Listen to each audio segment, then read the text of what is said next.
It is going to be a battle to keep the body united.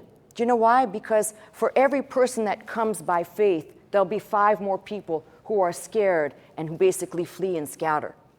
And this is the problem. A body divided in any capacity cannot stand, it cannot be powerful. This is why I've said to you the church is impotent. We have produced mega churches that produce nothing but mega nothing. I'll say that again. You know what the tragedy is?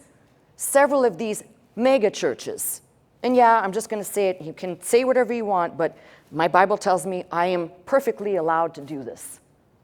Shame on you to have 20, 30, 40,000 people gather at your feet.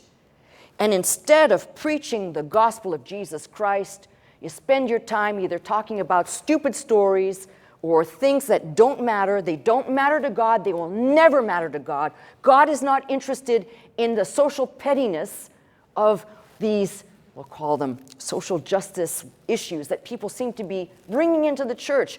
God is interested in one thing and one thing alone. Will the Son of Man find faith when he comes? And trust me, I do believe the time is speeding up, whenever that time is.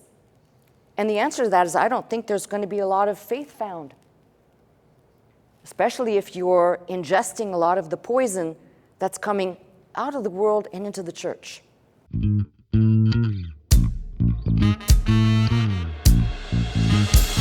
into this house, magnify the Lord, lift up holy hands, our hearts in one accord, worship and bow down before him.